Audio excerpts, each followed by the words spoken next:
Baby Rose, her deep alto vocals soothe while her lyrics energize her stories. The Atlanta singer just released 2 new singles, Go and Fight Club. We had a chance to chat with her about creating her own space in the music industry and breaking out of the mold that is modern R&B. I was born in D.C. I lived in North Carolina for a while, and then I moved to Atlanta. I've been in Atlanta for like a decade now. Whenever I'm asked like where I'm from, I always say like the South, because I've spent equal parts just like going further south in my life. And yeah, all of those places mean a lot to me. I just feel like I got my wings in Atlanta. Like that was the place where a lot of people discovered me and my music and stuff. So that's awesome. So it sounds like you are still living in Atlanta now then, and that's where you're putting out your music, or are you working from LA as well? Yeah, I'm back and forth between LA and Atlanta. You recently toured with Georgia Smith. We wanted to know like how this tour went. How did you feel about it? How do you think it was different than your past tours? The Georgia Smith tour was just so much fun. It was beautiful. She's a beautiful, beautiful soul and so warm and lovely. And I feel like the way I guess this differed from other tours where I was, supporting or opening up. Even my headlining tour was just, I guess her audience was just a little bit more in a vibe of left of center, because she's a more left of center artist, has more like jazz roots and stuff. And so it just felt like a very well put together fit. Like I didn't have to push so hard. In the past, I feel like when you're opening up, it's like you know that people aren't coming necessarily for you. So it puts an added amount of pressure and everything. And I always feel that. And I always am still just grateful for the opportunity to be able to reach anyone, because I walk away with people that didn't know who I was. Now they do, and they love me and they love the music. And that's like, yes, we love that. But Georgia, I felt like it was just more of like, I don't know, it was just easy. It was more easy to be able to connect than in the past and stuff like that. That's awesome, yeah. So it sounds like it like just sort of flowed naturally during that one. Yeah, definitely. It was beautiful. It was such a short run, but, I'm excited for the future, maybe to run it back with her again in Europe or whatever. No, I feel like Georgia, she's such an amazing artist, and you yourself, I feel like both of your guys' style of music just really had a nice synergy to it as well. We're super excited about your newly released singles. So there's 2 of them. Can you tell us a bit about them? I know it's Go and Fight Club that also features Georgia and Muldrow. I'm very excited about these singles because they've been definitely like a labor of love. Like me pouring everything that I've felt, I guess, since leaving off into myself, or even I did a little holiday iteration body of work or whatever that I put out. But it was the same sentiment to myself, trying to desperately hold on to somebody that, that time is up. Like, it's just not what I need or whatever. And so these songs, I guess, represent a graduation from that thought process or whatever. Go is about love, but it's about a higher form of love, like God, like holding on to pieces of yourself that you don't want to lose in the process of life, like wherever it takes you and stuff like that. And Fight Club is about wanting to abandon familiarity and comfortability for the unknown. And Georgia Ann Muldrow, who's a mentor of mine, an incredible producer and artist, she's representing this catalyst, this side of me that's like, yeah, no, like keep going, keep pushing. Like there's something better on the other side. And I think that in life, sometimes we get to that point where the things that used to make us happy no longer, it just don't hit the same. You know what I'm saying? And it's like, there's this part of you that's maybe feeling urged to see what else is out there. And who else can you be? Like, life is so short, and we should explore all sides and versions of ourselves and stuff like that. And me, especially being a Black woman as an artist, I feel like I'm automatically looked at as like, oh, you're just R&B. You're just, especially being in Atlanta, like from Atlanta, Atlanta's home to me. It's just like, that's cool or whatever. But what's not cool about that is not recognizing that we're not a monolith and that we're able to explore different spaces and wear them very well. You see it with Steve Lacy, you see it with Boucher, all these other artists that are like challenging the norm. And I'm definitely grateful to be a part of this generation where I can say that I'm one of those that wants to push past any kind of walls, anything that's in the way. No, exactly, and I totally feel you. As somebody who is also like a Black woman in alternative spaces, and I'm a DJ here at KUSF, the radio station, and it felt so validating to hear you sing, and also hearing artists like Fouché, like you mentioned, even like some older artists like her and Bailey Ray, and you know, even Georgia Smith. Just, I feel like having those spaces is so important to the community and for the culture as well. And even, you know, when it comes to rap and alternative music, like Tyler, the Creator, I feel like these voices are so important to the community and just for everybody, really. And it's such an amazing inspiration. And I love that you brought that up. Yeah. We're wondering, like, listening a little to your music, like, we definitely hear some influences from other artists in the same spaces, and I think, like, your voice is very unique with that, and so do you feel like your voice is something that is setting you apart in the, not necessarily the R&B space, but just in the music scene in general?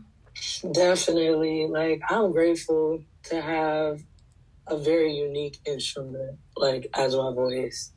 It used to be something that I guess I was maybe ashamed of or like afraid of because I would be bullied by it as a younger version of myself, like in middle school as a kid, like things like that. Those kind of scars I'm still healing from in little ways, and I think it always comes back around in a cycle or whatever, but I just know that younger version of me would be so proud of me, like, standing on it, like, standing and using it as a superpower, using it as a conduit to not only reach, like, the feminine and masculine, because I have equal parts, men and women, and, like, all people, like, at my shows, and they feel it the same, and I don't know, I look at it as just, I'm so grateful to have such a unique voice that sets me apart, especially in this era where there's so much music that's uploaded every day, because I really do have something to say. Like, I really use my music as a way to be very vulnerable and express where I've been and where I'm going and what I'm going through so that people don't feel alone and so that we can get through things together. Yeah, I completely agree. And I think also just with like the feature on this new single that you just put out, Fight Club, I think that's a really cool way. Like, you have the more alto, and then you can bring in someone to like highlight that higher tone and sort of like harmonize or play off of that to create some like variation in the music. For sure. I love to do that often. Like, Fight Club is one iteration of that. Georgia is just so brilliant. The way she was playing off my word, her mind is just so it's beautiful. And so what I like to do that often, there's a writer that I work with often, Deja Ross, who's like my best friend, and she has the most beautiful soprano voice, and you hear it in records like Mortal, like she's like singing in the choir. I like to play off of different voices to make it more like other people can see themselves inside of this story I'm telling and stuff like that.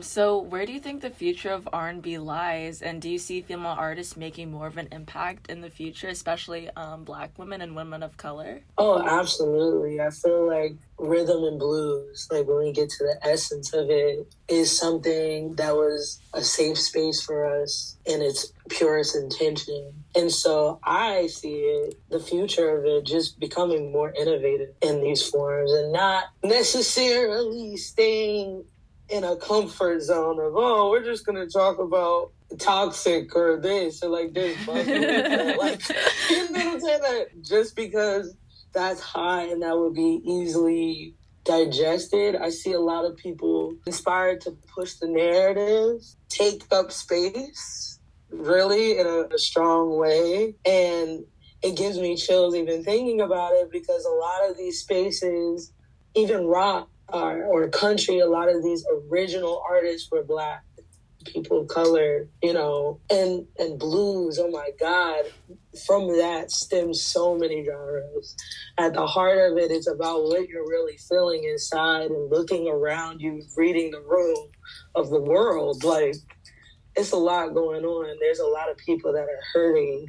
You know, one reaction is to numb and to kind of ignore that and like placate it with relationships, love, instability, all of those things or whatever. But what I see for us really is an awakening and a renaissance in R&B. And I see people wanting to be more audacious in thought and theory.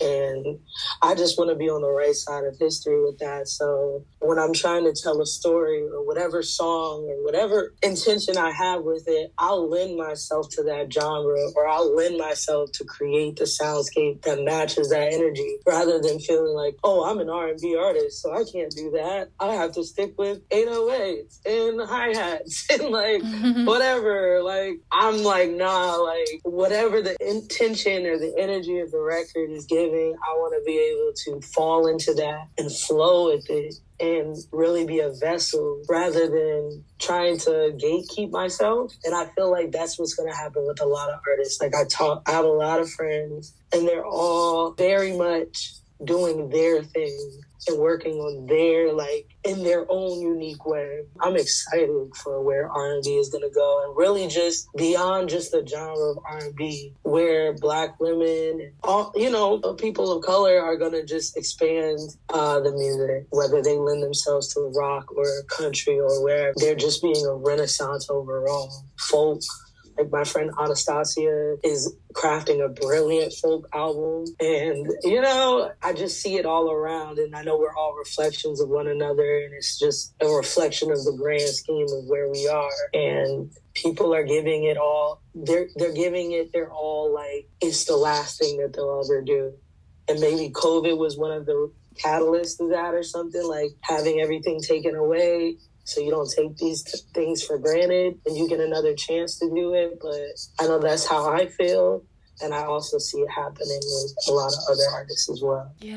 Yeah, I think that brings up a really good point, just like the amount of artists that are producing stuff right now and putting out stuff, and everyone's trying to like make their own thing, but it allows so much space for nuance and not having to tell the same story over and over again, but like choosing your own story and putting that out. And maybe there's people who relate to that and have never heard that represented before. So I think that's really cool that you're trying to do that in your music. And just leading into the singles too, we have to ask, of course, if there's an album on the way, an EP that you're working on. Oh, there's definitely an album on the way.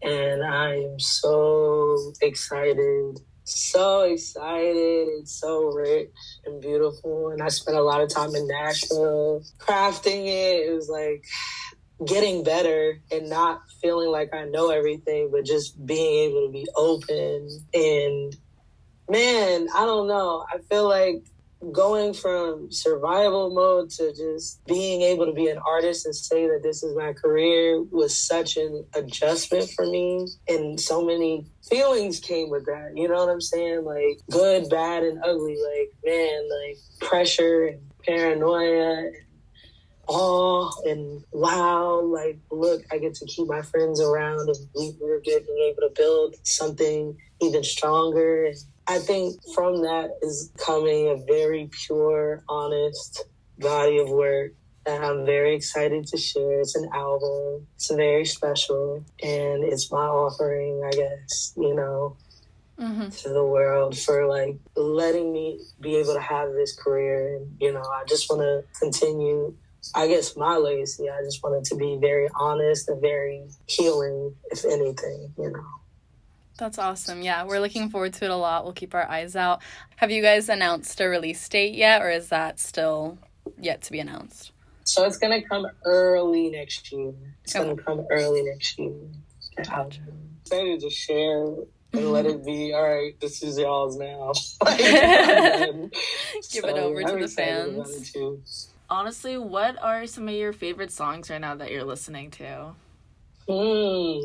Okay, so I have been listening to a lot of classic stuff, I'm not gonna lie. Marcos Valle is one of my favorite artists. Arthur Verocai. I've been listening to a lot of Brazilian soul music pretty obsessively lately. But then other than that, I guess with more current music, I've been listening to Kirby, who's been going crazy. I've been listening to Steve Lacy's album, Fouché, Anastasia, The Doctors, my friend D. Phelps.